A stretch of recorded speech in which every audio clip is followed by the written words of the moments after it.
అవిసె గింజల రసం తయారు చేసుకోవడానికి కావలసిన పదార్థాలు: అవిసె గింజలు, టమాటా గుజ్జు, మిరియాలు, ఆవాలు, జీలకర్ర, పచ్చిమిర్చి, ఎండుమిర్చి, పసుపు, నిమ్మరసం, కరివేపాకు, సైంధవ లవణం, వెల్లుల్లి, కారం.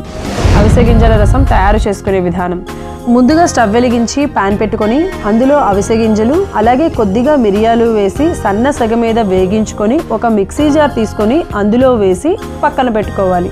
ఇప్పుడు అదే ప్యాన్లో 2 చెంచాల నూనె వేసి 1 చెంచా ఆవాలు, 1 చెంచా జీలకర్ర, పచ్చిమిర్చి, 2 ఎండుమిర్చి, వెల్లుల్లి రెబ్బలు, కరివేపాకు, 1/2 చెంచా పసుపు అలాగే 1 కప్పు టమాటో గుజ్జు, రుచికి సరిపడా సైంధవ లవణం వేసి బాగా కలుపుకోవాలి.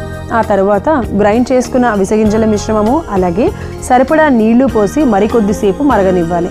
రసం బాగా మరిగాక స్టవ్ ఆఫ్ చేసి సర్వింగ్ బౌల్లోకి తీసుకొని మిశ్రమం చల్లారాక 1 చెక్క నిమ్మరసం పిండి కలుపుకుంటే కాన్స్టిపేషన్ సమస్యలను తగ్గించి శరీరానికి ఒమేగా 3ని అందించి కొలెస్ట్రాల్ను, గ్యాస్ సమస్యలను తగ్గించే అవిసె గింజల రసం రెడీ.